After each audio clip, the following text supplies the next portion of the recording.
எல்லாரும் தலித்துன்னு முத்திரையிடுறீங்க. தயவு செய்து அந்த காலகட்டத்தெல்லாம் தாண்டியாச்சு. அதை மட்டும் ஒன்று சொல்கிறேன், விடுதலை சிறுத்தைகள் ஏற்படுத்திய ஒரு மாபெரும் மாற்றம் என்னன்னா, இன்னைக்கு எல்லாரும் ஓட்டு போடுவான். என் கட்சி ஓட்டு போடுவோம். ஆனால் இங்கே ஒரு கூட்டம் ஒன்று இருக்குது, அது தமிழ் தேசியவாதிகள்னு சொல்லிட்டு இருக்கிற கூட்டம். அவங்க என்ன சொல்லுவாங்க, இவர் போனால் ராஜபக்சேயிடம் பரிசு பெற்று கொண்டு வந்தது தெரியாதா? போயிட்டு ராஜபக்சே கேட்டு பாடுறா, திருமாவளவன் யாருன்னு கேட்டு கையெழுத்து போடலை. ஒரு விடயத்தை மட்டும் சொல்றேன், திருமாவளவன் மட்டும் விலை போறதா இருந்ததுன்னா நம்ம எல்லாருமே விலை போயிருப்போம். நம்மளை விட வாங்கறதுக்கு ஆள் இல்லாத இருக்கலாம். திருமாவளவன் தாண்டா நம்மளுடைய முதுகெலும்பு, தமிழர் சமூகத்தினுடைய முதுகெலும்பு, தமிழர் ஒற்றுமையின் அடையாளம், தமிழ் தேசியத்தின் உயர்ந்ததொரு சின்னம். இன்னைக்கு நான் சொல்றேன், சாதி மறுப்பு அடுத்தபடியா தமிழ் தேசியம். புரிஞ்சுக்கங்க, அந்த நட்சத்திரத்தில் இருக்கக்கூடிய 5 விடயங்கள் தான் இதுல நம்ம முழுமை பெறும்போதுதான் தமிழ் இனத்திற்கும் விடுதலை, தமிழ் இனத்திற்கும் வெளிச்சம். முதல்ல புரிஞ்சுக்கணும், நாம உள்ளபடியே தமிழருடைய குலச்சாமி தான். ஏன்னா குலச்சாமி தானே நம்மளை விட்டு தராது. அதுக்கு நம்மளை விட்டா வழி இல்லை, நம்மளுக்கு அதை விட்டா வழி இல்லை. இஷ்ட தெய்வத்துக்கு எங்க வேணாலும் போகலாம், குலச்சாமிக்கு நம்மளுடைய பூர்வீகத்துக்கு தான் போக முடியும். நம்ம குலச்சாமி நம்மளை தெய்வத்துக்கு நம்ம பேசிட்டு இருக்கிறோம். இது ஒரு அருமையான ஒரு நிகழ்வு. வெளிச்சம் கலைக்குழு இன்றைக்கு முன்னாடியே வந்துட்டதுனால வெளிச்சம் கலைக்குழு அவங்களுடைய நிகழ்ச்சி, அந்த கலைக்குழுவோடு தொடர்பு கொண்டு பணியாற்றி வரக்கூடிய தோழர்களுடைய பேச்சு எல்லாம் கேட்டு மகிழ்வாக இருந்தது. எப்படி ஒரு ஒடுக்கப்பட்ட மக்களினுடைய உரிமை குரலாக மெலிந்து ஒலித்து கொண்டிருந்த ஒரு தலித் பேந்தர்ஸ் ஆஃப் இந்தியா என்கின்ற அந்த ஒரு கட்சி தலைவரினுடைய வருகையால் இன்றைக்கு ஆலமரம் போல தமிழகம் எங்கும் விடுதிகளை பாய்ச்சி இன்றைக்கு தமிழகத்தை தாண்டி ஆந்திராவிலும் கர்நாடகத்திலும் கூட ஒரு மாபெரும் அரசியல் எழுச்சி இயக்கமாக துலங்கி வருகிறது. இதற்கெல்லாம் காரணம் தலைவருடைய ஊக்கமும் அவர் மீது நீங்கள் கொண்ட நம்பிக்கையும், இலக்கை நோக்கி சமரசமின்றி பயணிக்கக்கூடிய அவருடைய தலைமைத்துவமும், எல்லாவற்றுக்கும் மேலாக அவர் மீது ஆழ்ந்த நம்பிக்கை கொண்டு தொண்டாற்றி வருகின்ற பல லட்சக்கணக்கான விடுதலை சிறுத்தைகளாகிய உங்களுடைய அர்ப்பணிப்பும் தான் காரணம். அதுதான் இன்றைக்கு தமிழ்நாட்டு மக்களிடையே இந்த கட்சி ஒரு அங்கீகரிக்கப்பட்ட ஒரு மாநில கட்சியாக உயர்ந்துள்ளதற்கு காரணம். இது ஒரு மாபெரும் சாதனை. பானையை பற்றி இங்கே பேசிய ஜெயங்கொண்டம் தோழர் பேசும்போது சொன்னார், ஒரு நேரத்தில் இந்த பானையிலிருந்து தண்ணீர் குடிக்கக்கூடாது என்று சொன்ன அந்த காலகட்டம் மாற்றப்பட்டு இன்றைக்கு பானையே சின்னமாகி, எனக்கு தெரியாது பானைக்கு பின்னாடி இவ்வளவு பெரிய ஆழமான ஒரு கொள்கை வரலாறு இருக்கிறது என்று. இன்றைக்கு பானையே சின்னமாகி அதை உடைக்க எத்தனித்த தலைவர்களை எல்லாம் உடைத்து தூக்கி எறிந்து விட்டு உடைக்க முடியாத பானையாக, வெற்றி பானையாக, கொள்கை பானையாக தமிழ்நாட்டு மக்களின் நெஞ்சில் இடம்பெற்றிருக்கிறது என்றால் அதற்கு நமது தலைவரின் அரும் பணி, அற்புதமான பணி, நேர்த்தியான பணி, நேர்மையான அரசியல் காரணம். இது ஒரு பெரிய விடயம் ஐயா, சாதாரணம் அல்ல. சாதியத்தை இன்றைக்கு எனக்கு 69 வயசாகிவிட்டது. எவ்வளவு சிறு வயதிலிருந்து நான் பார்க்க முடியுமோ அதையெல்லாம் நான் பார்த்தவன். நானும் அனுபவித்திருக்கின்றேன், பார்த்திருக்கின்றேன். அரசியலில் கிடையாது, அரசியலுக்கு வெளியே சமூகத்தில் தான். ஆனால் அவர் அரசியலுக்கு வந்து அவர் எதிர்கொண்டதையெல்லாம் வேறொருவர் எதிர்கொண்டிருந்தால் அவர்கள் வேறு விதமாக சென்றிருப்பார்கள். ஒன்று சமூகத்தில் ஒரு கொடுமையான ஒரு நிலைக்கு சென்று பழிவாங்க வேண்டும் என்ற உணர்வுக்கு ஆட்பட்டிருப்பார்கள், அல்லது ஒதுங்கி ஓடி இருப்பார்கள், அல்லது இறந்தே கூட போயிருக்கலாம். ஆனால் எல்லாவற்றையும் திருமா அகழ்வாரை தாங்கும் நிலம் போல் என்று சொன்னதைப் போல தம்மை இகழ்வாரையும் தாங்கி நின்று இன்றைக்கு ஒரு பெரும் ஊட்டத்தை, சக்தியை, உந்துதலை உங்களுக்கு மட்டுமல்ல எங்களுக்கும் தந்து கொண்டிருக்கிறார். இப்படி நான் சொல்வதற்கு காரணம் என்னவென்றால், நுணுக்கமாக பார்த்தவன், எல்லாவற்றையும் நுணுக்கமாக பார்த்தவன். நான் என் பிறந்த ஊரில் இருந்துட்டு நான் படித்த ஸ்கூல், காலேஜ் எல்லா இடத்துலையும் என் நண்பர், கல்லூரி நண்பர் சுப்பு இங்கே வந்திருக்கிறார். எங்களுக்கெல்லாம் தெரியும் அந்த ஏற்றுக்கொள்ளாமல் இருக்கக்கூடிய ஒரு மனநிலை அப்படின்றது எவ்வளவு கொடூரமானது அப்படின்னு அவங்க சொன்னாங்க. இது வெறுப்புணர்ச்சியின் காலம் என்று கவின் பேசும்போது சொன்னார்கள், கவின் மலர் பேசும்போது சொன்னார்கள். ரொம்ப அருமையான வார்த்தை அது. அப்படிப்பட்ட ஒரு காலகட்டத்தில் நாம் வாழ்கிறோம். வெறுப்பு ஒரு அரசியல் வடிவம் எடுத்து அது பல சூழ்ச்சிகளை எல்லாம் செய்து இன்றைக்கு ஆட்சி அதிகாரத்தில் வந்து அதை தக்க வைத்து கொண்டு இன்றைக்கு இந்த நாட்டையே வந்துட்டு நாம் கண்டிராத காட்டு மிராண்டித்தனத்தை நோக்கி தள்ளி கொண்டிருக்கின்றது.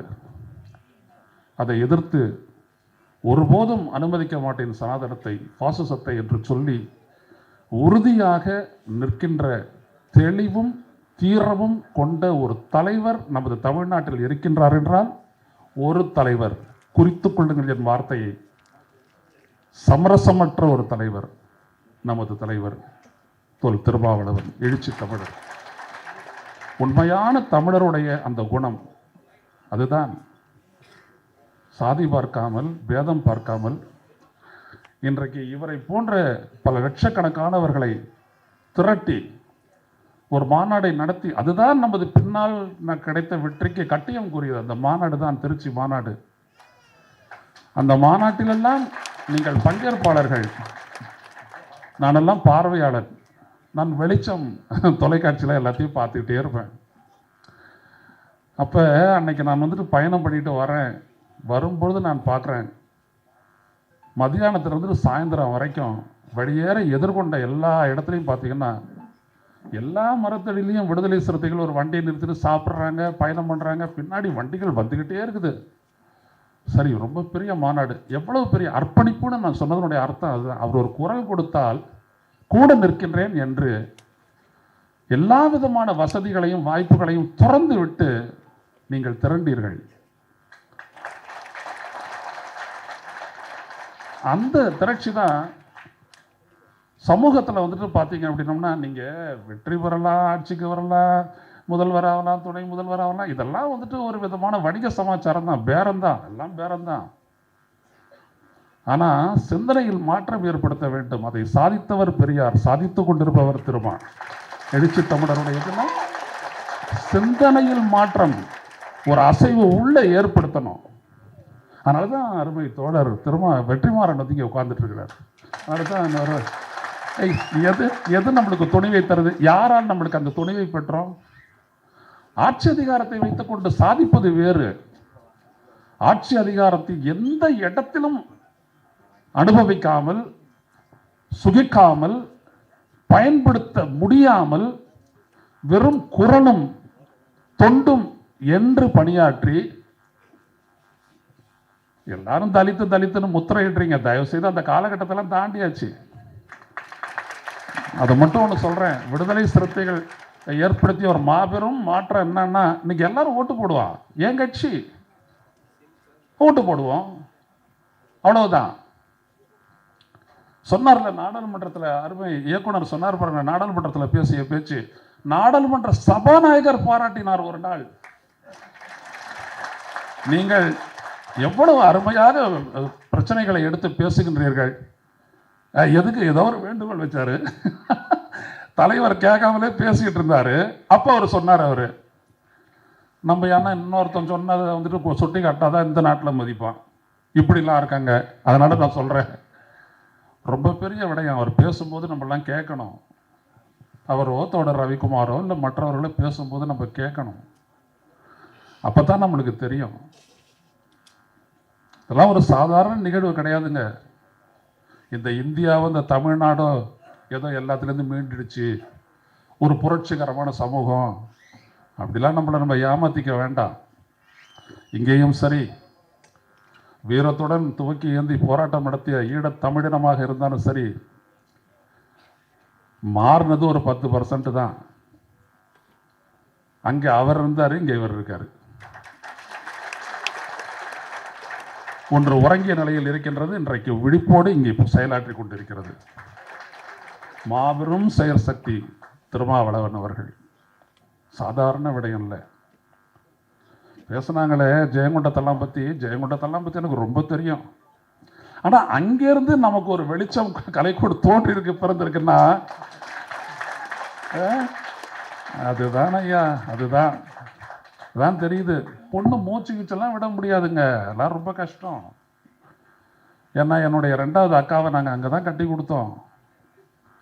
எல்லாம் தெரியும், எப்படி இருக்குன்றதெல்லாம் தெரியும், எப்படி பயன்படுத்துவார்கள்னு தெரியும், எப்படி விரட்டுவாங்கன்னு தெரியும். ஐயையோ, அந்த இடத்துலையும் கூட இந்த விடுதலை சிறுத்தைகள் எனக்குடைய சிறு நெருப்பு பிறந்திருக்கிறது என்றால் அதுதான் திருமாவும் நீங்களெல்லாம் ஒரு அமைப்பாக கட்டி எழுப்பிய விடுதலை சிறுத்தைகளும் விதைத்த அரும் பெரும் புரட்சி விதைகள். அதனால தான் நான் சொன்ன சிந்தனை மாற்றத்தை அவ்வளோ சாதாரணமாக ஏற்படுத்த முடியாது. என்னென்னலாம் பேசுவாங்க தெரியுமா? அண்ணல் அம்பேத்கரையே பேசுகிறவங்க. அப்படி நான் கூட சகோதரரோட பேசிகிட்டு இருந்தேன். மோடி வந்துட்டு திரும்ப இவர் அம்பேத்கரை பற்றி பெருசாக பேசுவார். நாங்கள் நடித்த அந்த 2000 ரூபா பணம் நோட்டு, அதில் ஜட்ஜுக்கு மேலே வந்துட்டு அம்பேத்கருடைய படம் இருந்துச்சு. நான் அந்த நடிகரோட பேரை சொல்ல விரும்பலை, ஏன்னா நம்மளுடைய கலை உலக சகோதரர்கள் வந்திருக்கிறாங்க, அதனால் நான் சொல்ல விரும்பலை. அவங்க வந்துட்டு அந்த தணிக்கை அதிகாரியாக வந்தவங்க அதை எடுக்கிறாங்க. நாங்கள் பேசின வசனமெல்லாம் பயங்கரம், அதெல்லாம் அவங்க சொல்லலை, அது எடு. இவ்வளவுதான். நல்லா புரிஞ்சுக்கங்க. இதுதான் இந்தியா, இதுதான் தமிழ்நாடு, இதுதான் அரசியல். இந்த இடத்துல தான் நாம பண்ணி பொது தொகுதியை கேட்டார் தலைவர் அப்படின்னோம்னா, அப்பா அவர் சொன்னார். நான் அவரை சந்தித்தேன், நான் இன்னும் 2-3 தோழர்கள்லாம் சந்தித்தோம். அப்போ நான் பேசலாமா தலைவரை? இவர்கிட்ட மட்டும்தான் இந்த சுதந்திரத்தை எடுத்துக்க முடியும், வேற யாருக்கிட்டையும் எடுத்துக்க முடியாது. அங்கே பேசுனதெல்லாம் இங்கே பேசலாமா? அடே, சமூக நீதி காவலர் விபி சிங்கோட 3 நாளாக தொடர்ச்சியாக உட்காந்து பேசினவன், ஐயா பெருமைக்குரிய ராம்விலாஸ் பாஸ்வானோட பேசினவன், முஃப்தி முகமது சயீதோட பேசினவன், எவ்வளவோ தலைவர்களை சந்திச்சு பேசிக்கிட்டுலாம் இருந்திருக்கிறோம். ஆனால் இங்கே என்ன சொல்கிறாங்கன்னா, அங்கே பேசுனாங்களே, தனியாக பேசுனாங்களே. அரசியல் என்ன தனியாக பேசுறது? காதலில் பேசுனா வெளில சொல்லக்கூடாது, அரசியல் சொல்லக்கூடாது. அரசியல் அதை தான் சொல்லணும். அப்போ பேசுகிறேன், கேட்டேன், எதுக்கு தலைவரை நீங்கள் வந்துட்டு பொது தொகுதியை கேட்டீங்க? யாருக்காவது குறிப்பிட்டு அதை கேட்டீங்களா? அப்போ அவர் சொன்னார், தலித்து மக்கள் தான் விடுதலை சிறுத்தைகள் ஆதரிக்கிறாங்க அப்படின்றது என்னைக்கோ மாறி போச்சு. எங்களுக்கு ஒரு ஏற்புடைமை வந்துடுச்சு. இந்த அங்கீகாரத்தை பற்றி பேசுகிறீங்களே, சமூகத்தில் அந்த அங்கீகாரம் வந்துடுச்சு. நான் கேட்ட எனக்கு ஒதுக்கப்படுற சிதம்பரம் தொகுதியை கூட நான் விட்டுத்தர தயாராக இருக்கேன். எங்களுக்கு ஒரு பொது தொகுதி கொடுத்தாதான் போதும், 3வது தொகுதியாக கூட வேணாம் அப்படின்னு அவர் சொன்னார். ரொம்ப மகிழ்ச்சி. இது எத்தனை பேர்கிட்ட அவர் பகிர்ந்துக்கிட்டாருன்னு தெரியல. உங்களோட பகிர்ந்துக்கிட்டாரா? பேசினார் இந்த மாதிரி? அதனால தான் நான் பேசுகிறேன். எவ்வளவு உயர்ந்த மனிதர் பாருங்க. தான் நாடாளுமன்றத்துக்கு போகவில்லை என்றாலும் விடுதலை சிறுத்தைகளினுடைய அந்த 50 கொள்கைகளை ஏற்றுக்கொண்ட தலித்துக்கும் அப்பாற்பட்ட இதர பிற்படுத்தப்பட்ட சமூகத்தை சார்ந்த ஒருவன் என் கொள்கையை நாடாளுமன்றத்தில் பேசக்கூடிய அளவிற்கு இந்த தமிழ்நாட்டில் எனக்கு ஆதரவு இருக்கிறது என்று துணித்தான் பார். அவர் தலைவர் எழுச்சி தமிழர். அதான் ரொம்ப முக்கியம், சாதாரண விடயம் இல்லை அதெல்லாம். அதனால தான் வெளிச்ச கலைக்கொடு போன்றதெல்லாம் வந்துட்டு அந்த நெருப்பில் பூத்த மலராக வெளியில வருது. சாதாரண விடயம்லாம் இல்லை, அதெல்லாம் எல்லாமே நம்மளாம் பார்த்துக்கிட்டு இருக்கிறோம். என்னெல்லாம் செய்வாங்க தெரியுங்களா? சேத்துல இறக்கும் போது தேவை, வெளியில வந்து கொண்டாடும் போது கூடாது. வயக்காட்டுக்கு அவன் தேவை, ஆனா வெளியில தெருவில் நடப்படக்கூடாது. செருப்பு போடக்கூடாது, ஜீன்ஸை போடக்கூடாது, என்ன அதெல்லாம். எனவே அப்படிப்பட்ட ஒரு கொடூர சூழலை வந்துட்டு மாற்றுவதற்கு ஏராளமானவர்கள் முயன்றிருக்கிறார்கள். ஆனா உங்களுக்கும் சேதாரம் ஏற்படுத்தாம அதை எப்படி கொண்டு போகணும் அப்படின்றதுதான் தலைவர் திருமா அவர்களுடைய சிறப்பு, அவருடைய ஆளுமை. அவர் இணக்கப்பாட்டை விரும்புகிறார், சுயமரியாதையுடன் கூடிய இணக்கப்பாடு. சும்மா விட்டு கொடுக்கறது அதெல்லாம் கிடையாது. ஒரு நேரத்தில் மக்களே, நான் வாழக்கூடிய இடத்தெல்லாம் பற்றி சொல்ல விரும்பல, கிராமம்ல இங்கே சென்னையில் இதெல்லாம் பர்ச்சேஸ் பெல்ட் அப்படின்வா. இன்னைக்கு சொல்ல முடியுமா? பர்ச்சேஸ் பெல்ட்னு சொல்லிட முடியுமா? ஒரு காலனியை பார்த்து ஏன் திருமாவளவனின் சொல் அவங்கள புரிஞ்சுக்கங்க. இன்னைக்கெல்லாம் நீ துண்டை கொடுத்துட்டு போயிடலாம், அங்கே சிந்திக்கிறதுக்கு இருக்கிறான், 5 என்ஜினியர் இருக்கிறான், டாக்டர் ஆக முடியாது ஏன்னா நீட் வந்துருச்சு, வரக்கூடிய பட்சத்தில் விட்டுருங்க. கிராஜுவேட்ஸ் இருக்கிறான், படித்தவன் இருக்கிறான், சிந்தனையாளர் இருக்கான், அரசியல் செயல்பாட்டாளன் இருக்கான். இவங்கெல்லாம் இருக்கிறதுனால தான் இந்த பர்ச்சேஸ் பெல்ட்ன்றதெல்லாம் எடுபடாது போகுது. எனவே சிலர் சொல்றாங்க, இந்த இதில் கூட்டணி விட்டவர் போனால் அவர் என்ன ஆவார்? ஒன்றும் ஆகாது, உங்கள் கதை தான் கந்தலாயிடும். நான் எந்த கட்சியை நான் குறிப்பிட்டு சொல்லலை, எல்லாரும் எடுத்துக்க தயாராக இருக்கிறாங்க, கொடுக்கறதுக்கு தயாராக இல்லை. நீங்கள் கொடுத்து கொண்டு இருக்கின்றீர்கள். ஒரு முறை ஒரு விவாதம் வந்துச்சு, பொதுவான ஒரு விவாதம் தான், நான் யாரையும் குறிப்பிட்டு சொல்லலை. ஏன்னா நம்ம எது பேசிட்டு வந்தாலும் மறுபடியும் போய்ட்டு அது தலைவர் மேலே தான் விடுன்றது எனக்கும் தெரியும். ஏன்னா இட்டுக்கட்டி பேசி எல்லாத்தையுமே குழப்பறவங்க நிறைய பேர் இருக்காங்க. அப்போ சொன்னாங்க, போயிட்டா என்ன ஆகும், என்ன ஆகும், என்ன ஆகும், வெற்றியை இழப்பீங்க. அவருக்கு ஒன்றும் ஆகாது. ஏன்னா அவர் சொன்னார், ஒன்று நம்மளுக்கு மரியாதை. எனக்கு தயக்கமாக இருக்குது உங்களோட, நீங்கள் இல்லாத போதாவது பேசிடலாம், நீங்கள் இருக்கும்போது பேசுறது ரொம்ப கஷ்டமாக இருக்குது. அது சரி பேசிடுவோம்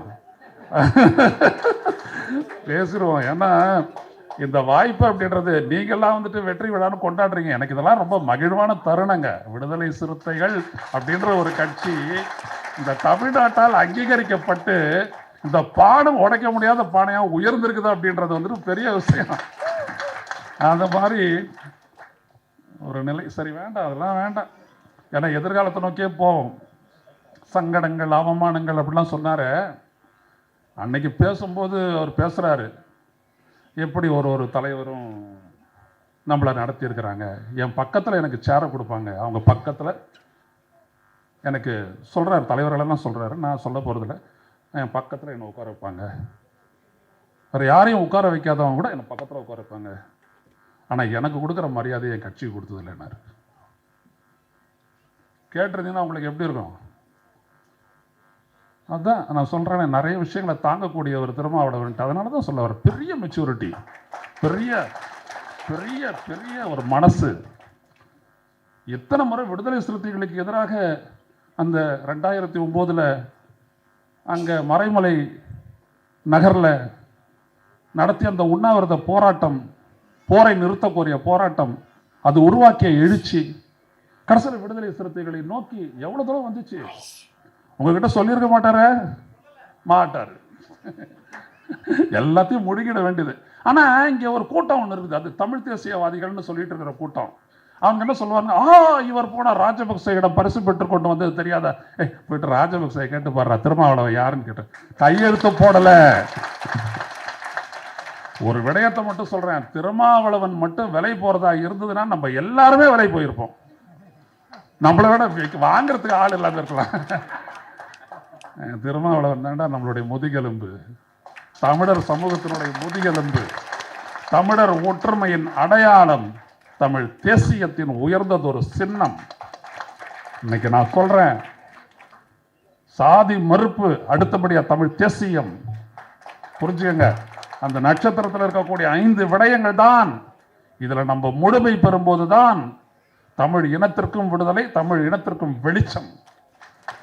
முதல்ல புரிஞ்சுக்கணும். நாம இதெல்லாம் ஒரு சாதாரண விடயமா வந்துட்டு கருதி போயிடக்கூடாது.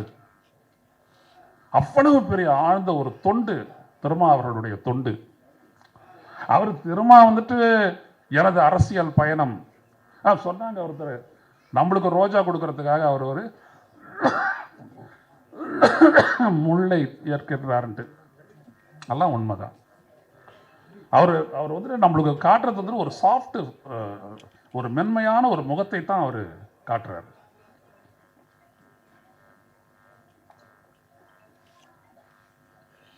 கூட்டணி ரகசியம் சொன்னேன், சொல்லிடுறாங்க. ஏன் நம்ம கிட்ட உறுத்திக்கிட்டே இருக்கணும்? உங்களை எல்லாமே சேர்த்து உறுத்தட்டும். ஒரு இடம் இல்லை, ரொம்ப பெரிய விடுதலை சிறுத்தைகள் மத்தியில் ரொம்ப பெரிய அதிருப்தி. அப்ப தேர்தல் நேரத்தில் எங்க போனாலும் ஐயா நீங்க பேசுங்க. ஏங்க யாரு நம்ம கட்சியினுடைய முக்கிய ஆட்கள். நான் உடனே பாலசிங்கத்தை பார்த்தோன்னே அவர் சொன்னாருன்னு நினைச்சிடாதீங்க, அப்படிலாம் இல்லை.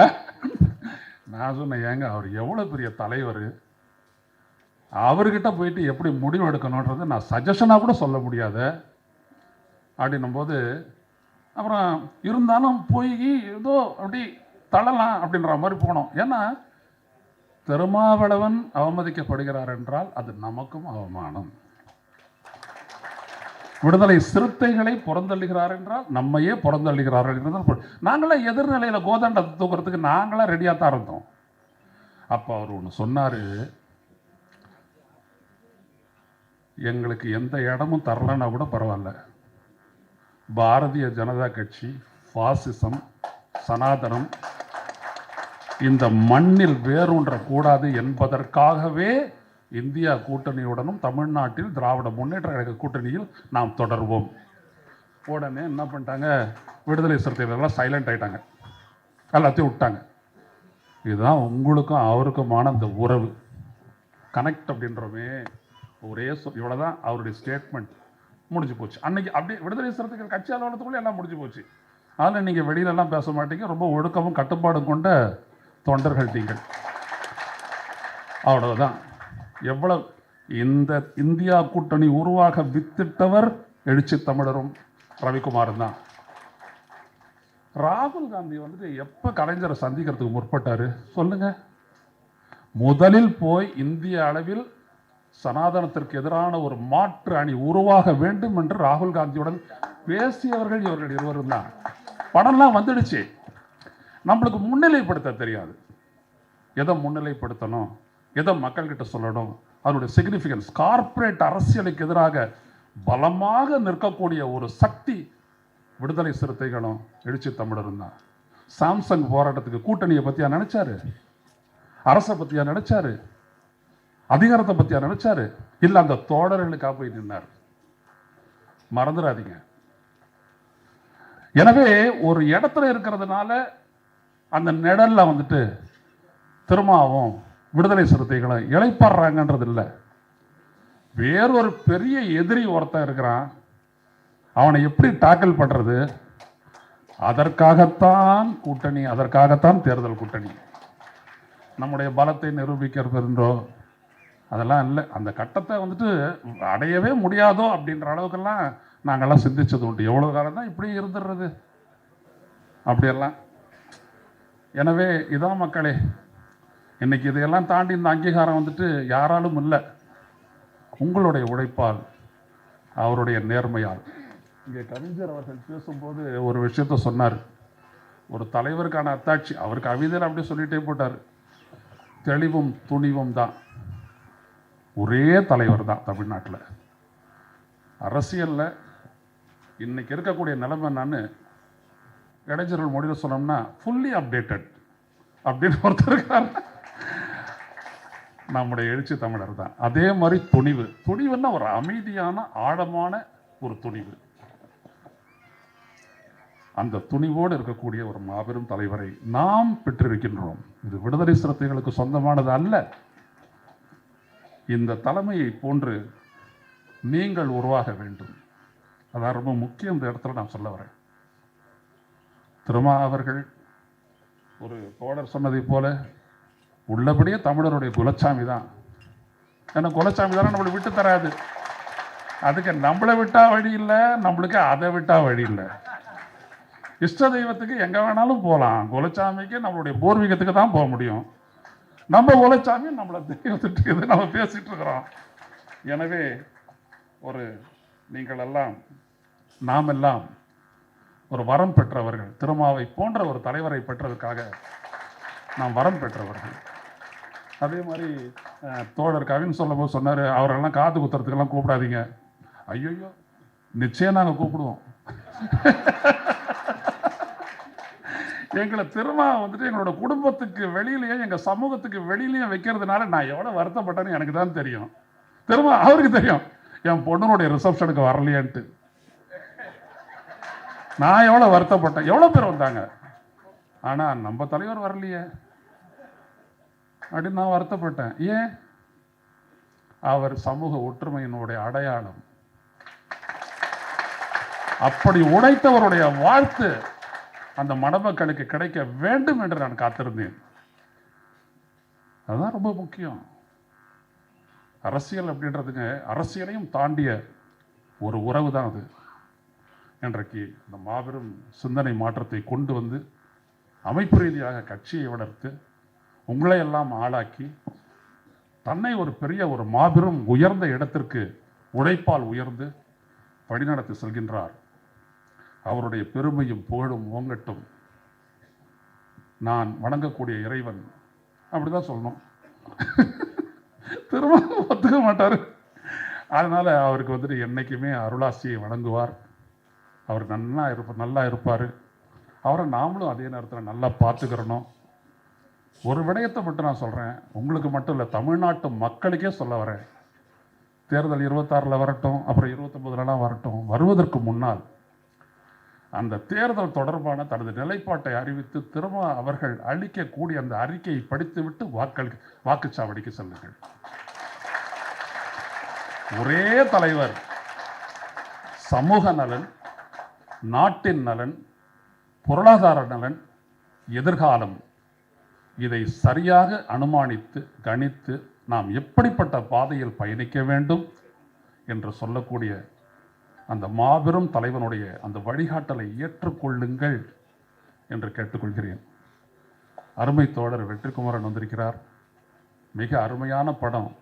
இங்கெல்லாம் கொஞ்சம் ரேஷனலாக எழுதிட்டோம்னாலே நகர்ப்புற நக்சலைட்டுன்னு சொல்கிறாங்க. அவர் ரொம்ப சுலபமாக சினிமா எடுத்துகிட்டு போகிறாரு. அவ்வளவு அருமையான தமிழினத்துக்கு ஒரு பெருமை. அவரும் சரி, நம்மளோட அழகு ராட்சசனும் சரி, 2 பேருமே ஒரு மிக சிறப்பான ஒரு பணியை செய்து கொண்டிருக்கின்றார்கள்.